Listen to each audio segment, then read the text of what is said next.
Assalomu alaykum.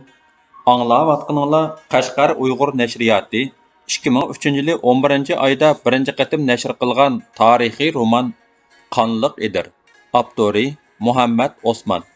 7-bob. Xayrlik bir kun. Davomi. Rustam tovlidi. To'xti. Fayzvatliq to'xtamanjo. Bu yoqqa chiq. To'xti. Putlarini tasda yo'tkab darvozadan chiqdi.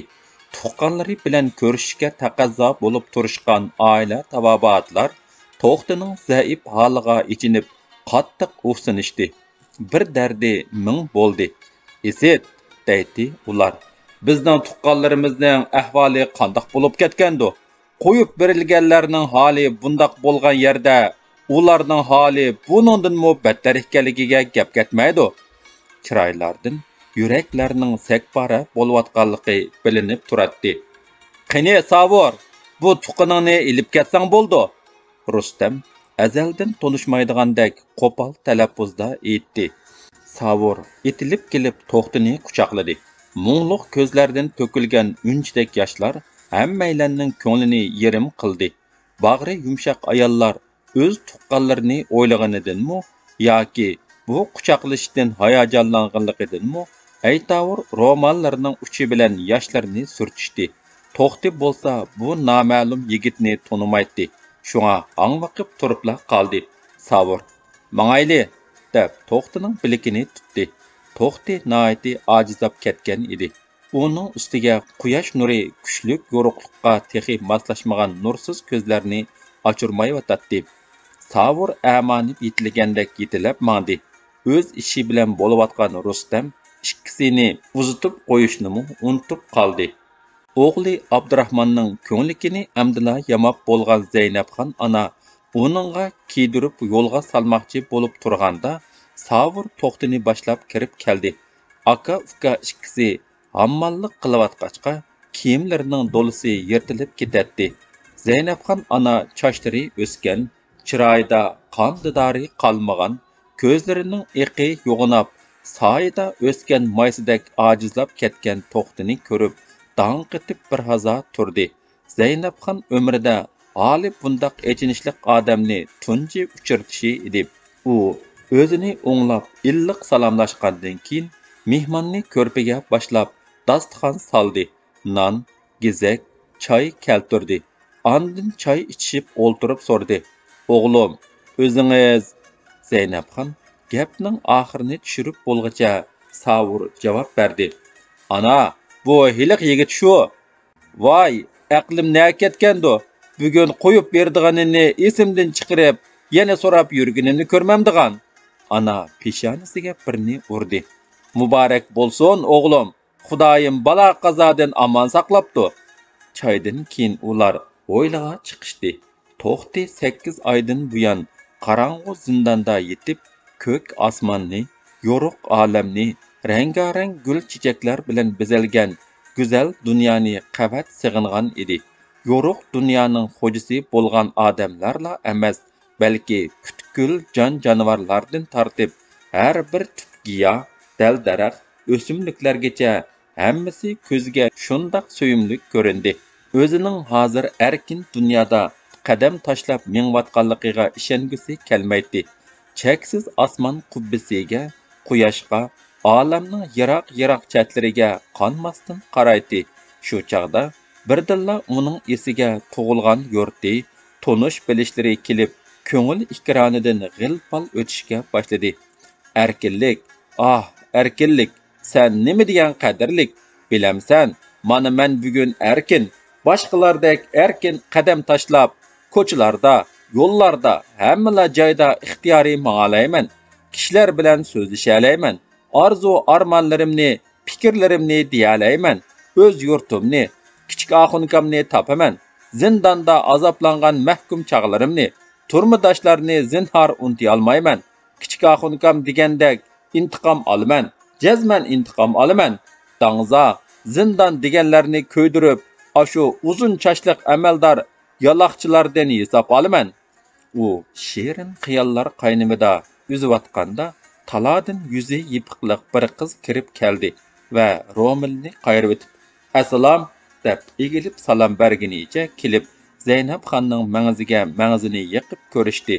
Andın Savur, Abdurrahman, aka-uka ikkisiga salom bajo keltirib, növbət to'xtiga kelganda nima deyishini bilolmadi.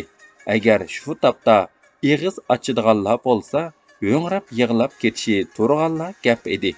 Qizning oldida 8 oy ilgari ko'rgan vujudidan kuchtimib turgan qomatlik, qamlashgan bir yigit emas, balki butun kuch madoridan ayrilgan, chiroyi qinini tugal sho'rvolgandek tatirang'u, sochlari o'sib, boshqacha bir tusga kirib qolgan abgor bir turibdi. Qiz o'ksib yig'layapti. Hozir faqat yosh to'kishga kuchi yetadi. Bu qonxo'r jallodlar, deydi u ko'nglida.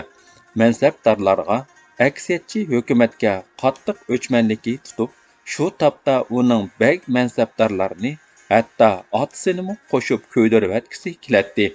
Bo'yliga betuyuqla kirgan bu sohib Jamol qiz Savur oilasiga tonish edi. Aran bir navbatlar kelgan bo'lsa-mu, ularning yo'qsizligini bilib, holidan oz to'la xabar elib kelyotdi. Zeynepxon ana uning nima uchun buncha mehribonlik qilib ketayotganini texicha bilmaydi. Mana bugunla ko'zlaridan to'kilayotgan yoshlar ishning tagiga yetishga imkon berdi. To'xti bo'lsa uni ikki navbat ko'rgan bo'lib, Rustamning buni Rayhongul kirgizdi deganidan ismining Rayhongul ekanligini esida tutib olgan edi. Ilgari otasining qishidimi yuzini yapmay o'zidan hal so'rgan qizning amdi yuzini yipib kirganligidan yo'shirun kelganligini ta'minlagan To'xti eng yaqin odamlari kelib hal so'rayotgandek ko'ngli yerim bo'ldi. G'irib o'lsa kim yig'lar? G'iribqa g'irib yig'lar degandek ezilgan qalbi mujulib, nursiz ko'zlariga liqqida yosh keldi. Qani, uyga kirayli. Zeynepxon ana xushxo'ylik bilan uyga taklif qildi. Rayhon oldida mang'ili unamay, To'xtiga yo'l qo'ydi. Mehmonxonaga kirgandan keyin To'xti bilan Rayhon to'rdan o'rin oldi. Zeynepxon ana Abdurrahmonga ishorat qilib edi, bir china qettiq bilan patnusta zag'ra ko'tirib kirdi. Kambag'alning ishi tishqi dora deydi ekan. Xinim, qettiq bilan po'rak bo'lsa-mu, ig'iz tegarmikin dedim. Zeynepxon shundoq degunicha ularning oldiga qo'ydi.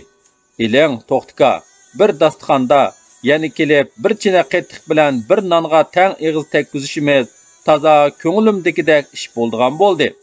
Rayhon To'xtining oldiga surib, ko'zlariga ma'nilik tikildi. To'xti bu taklif so'zlarining tegiga qandoqdir cho'nqur ma'no yo'shirilganligini sezib, takalluf qilmayla taklifni qabul qildi. Bo'pti, amsa, texi bayla dasturxon ustidan chiqqan edim. Shundaqdimi xinimga ahu deyish beray. To'xti bir parcha nonni o'shtib, qettiqqa patirib og'ziga soldi. Rayhonning yo'shirincha alohida yo'qlab kelishi ham heliqidek ma'nilik so'zlari To'xtining qalbida yolqinlik bir umid paydo qilib, beshidan o'tgan ig'ir fojialarni unutiltirdi. U o'zini ajoyib bir sehrlik dunyoga safar qilayotgandek, kuchlik yordamchiga erishib tutqanlar narsini qo'murg'adek kuch-qudratga to'lgandek, yenidagi mana bu anqa beshiga qalqan, qo'liga sipar bo'lib, 7 qat yer ostiga tushib ketsimi, zulmat changilidan qutuldirib oladigandek his qilmoqda edi. Amdi qanday qilmoqchi? So'radi Rayhon To'xtidan. Ushtumtut so'ralgan bu savol To'xtini tamtirtib qo'ydi. Shundaqdimi javob berdi. Hozircha bilmayman. Hapsidan amdila chiqdim. Yurtimga ketarman shu. Biroq deb jim bo'ldi. Biroq nima? Rayhon To'xtiga savol nazari bilan qaradi. Ko'ryapsiz xinim, turishim mana, qo'limda hech nima yo'q. Bu petim yo'lga chiqishim mumkin emas. Bu o'ydimi turivergili bo'lmas. Ish qilib Fayzvatga borg'udak mag'dur, safarga otlang'udak narsaga erisha olsamla yo'lga chiqaman. Bu yerda tursangiz bo'lmamdi? Mush o'ydimi? Yo'q, mush shaharda turolmayman. Nimishqa? To'xtining qapoqlari birdilla turilib, ko'zlarida g'azab o'ti yalqunjidi. Yurtga ketaman. Ahli mahalli bilan ko'rishaman. Ondan otishga borman. Qaytib kelib meni nahaq qamagan, qiynab mushu holga keltirgan hiliqi munofiqni tepib intiqom olaman. U qaçtı. Nega? Üçturpanga. To'xti jim bo'lib qoldi. Uning qarashicha o'zi duch kelgan bu fojialarni Hekim Begdan ko'ratdi. Buning sinipi zulm ekanligini azoblig'uchi yolg'iz birla Hekim Beg emas, nahaq azobga uchirg'uchining yolg'iz o'zi emasligini tunib yetishga texi ulgurmagan edi. Ular qizg'in paranglar bilan o'ltirganda Zeynepxon ana bir chinidan sho'rpa ilib kirdi. Uydan tukkanda uyatliq mehmon kelibdi deb bugun bek sat bo'ldi. O'zlarini saqlatib qo'ymaslik uchun kichikkina choy qildim. Qani, beqisila, bolalarim, sizlar moddatxonga beringlar. Oxirida Zeynepxon ana o'zimi o'ltirdi. Hammaylan bir dasturxon bo'ldi. Rayhonning bo'lsa qo'lidagi baxt qushi qonqib borgan sari yiroqlab ketayotgandek ko'ngli yerim bo'ldi. Gelidan g'izomu o'tmayotdi. U to'xtini ketkizmaslikning amalini izlash bilan halak edi. Oxir ichi siqilib, yakanga urug' tuqqanlarni izlab kelgan ekan deb anglamadim, dedi. To'xti xuddi har bir ig'iz so'zini tillaga sotdigandek, shundoq debla jim bo'ldi. Kim edi u? so'radi Zeynepxon ana gap qistirib. Qurbon Do'lanning o'g'li Qodir Kulolchi. Kim? Ba'zilar Qurbon Kulolchi desa, ba'zilar Qurbon Do'lanmo deydi ekan. Shuning o'g'li Qodir. Zeynepxon dong etib qoldi.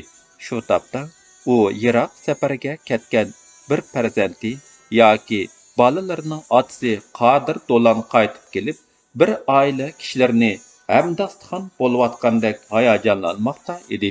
Shunga taqdirning bu karomatlariga hayron bo'lib so'radi. O'zingiz kim bo'lasiz? Men Qodir Do'lanning ota taraf tuqqanlaridan bo'laman. Biroq men ota-onamdan kichik yetim qolg'achqa aniq so'zlab bera olmayman. Anglasam u oltinlarimni yanida kulolchilik qilarmish. Zeynepxon bu yigitning Qodir Kulolchi hayot vaqtida so'zlab beradigan feyzvatlik tuqqanlarining avlodi ekanligidan shaklanmadi. To'xtining deganlari bilan eri Qodirning hikoyasi o'xshash chiqdi. U hayajon ilkida tonishlik berdi. Siz tuqqaningizni topdingiz. O'ltirganingiz Qodir Kulolchining uyi. Bu bo'lsa uning o'g'illari, qarindoshlaringiz. Xudoning bu karomatlariga opirin. Rayhon, To'xti, Savur, Abdurahmonlar xuddi ming bir kecha hikoyalaridagi uchrashishlar o'z boshlariga kelayotgandek hayron qilishdi. Dasturxon xushalliq ustiga xushalliq bilan to'ldi. Kutilmagan bu tonishish Rayhonning umid chechaklarini ichildirib, go'yo falakning qa'rida parvoz qilayotgan baxt qushini damiga ilindirgandek xushal qilavatdi. Endi u ketmaydi, ko'rishib turman, deb o'yladi u. Dasturxon yig'ilib, hammaylan o'rindan turishdi. Rayhon xo'shlashdi. Men qaytay, To'xtikam yaxshi aram ilib, obdan ozuqlansin. Rustam akamni hilala avatiman. Fursat chiqsa yana kelaman. Hozircha Xudoga omonat. Rayhonni hammaylan talog'icha uzitib chiqdi. Rayhonning sado ag'vonidan tikilgan nojiya ko'ngligi go'zal qomatiga shundoq yarashgan ediki, bo'yi bilan tang o'sgan sumbul chochlari har bir silkinganda To'xti go'yo yuragiga o't tutishayotgandek ko'kragini siylaydi. Dar haqiqat, uning husn jamoli bilan bo'yturqi Alisher Navoiyning "Ening mang'izida kim mang yaratdi, sochi bilan bo'yini tang yaratdi" degan beytida aynan suratlangan edi. Afsuski, To'xtining yuragida garchi Rayhon uchun muhabbat to'lqini mavj urib tursa-mu, uni visolga yetkili bo'lmaydigan osmondagi oy yoki haddisiz egiz shoxdagi shoptul sanab chapchayotgan ko'niga oy beratdi. Rayhon bo'lsa undoq o'ylamaydi. Balki To'xtidan iborat vijdonliq, botur yigitni mislsiz qahramondek dahshatli qiyin qistoqlarga bardoshlik berib, do'zaxdan omon eson qutulib chiqib, ezilishga uchrayotgan xalqni ozodlik yo'liga boshlayotgan qobil yetakchidek ko'rib hurmatlaydi. Shundoq samimiy tuyg'u turtkisida To'xti mening, o'lsa o'laman, terilsa terilaman, u mening borliqim, hayotim deb qaraydi. Ammo taqdirning yana nima karomatlari borligini bilmaydi. Rayhon ketib uzoq o'tmay Rustam kirib keldi. Uning kayfimi nihoyatda chog' edi. Bu xushalligini Rayhondan olgan 2 sar kumush tanga baxsh etganmi yoki savrdan oz to'la naf elishni ko'zladimi uqqili bo'lmaydi. Rustam qo'ynidan bir hamyonni chiqarib dedi: "Xenem buni to'xtkamga olib bergin" deb avatdi. Hamyonga 10 sar kumush tanga qochlangan edi. Ondan yana bir tugishni Zeynab xonga berdi. Bu 4 sar tangini xarajat qilsin deb sizlarga avatdi. Darvaqa bu nihoyatda cho'ng iltifot bo'lib, ular yil bo'yi ishlabmi erishalmagidek jiq pul edi. Hammaylar rahmat aytdi. To'xti hamyondan 2 sar kumushni elib Rustamga berib, "Bu bak sat ish bo'ldi. Hozircha qabul qilmay amalimiz yo'q. Xenem meni qutqizganni oz deb yana buncha g'amxo'rlik qilyotidi. Jinim amonla bo'ladigan yaxshiligini cho'qim qaytaraman. Rahmatimni yetkazib qo'yg'aysiz" dedi. Ondan hamyonni Zeynabxon anaga berdi. "Buni iling. Bugun bu oilaga xilidan buyon o'ng ko'zida boqmagan xushallik nisb bo'lgan edi. Biroq to'xti tangdashsiz hurliqasi Rayhon Gulni o'ylaydi. Garchi u o'zining ijtimoiy barobarsizligini bilsa-mu, ko'ngil qushi Rayhonning damida bo'lib, xuddi muhabbat oldida xisrov libosi barobar tang erur Farhod xulasi deyilgandek, muhabbat ularning ijtimoiy o'rnini nazarga olmay, ko'ngil rishtasi orqali bir-birini yaqinlashtirib, o'zaro chetish ko'yda edi. 7-bob tugadi.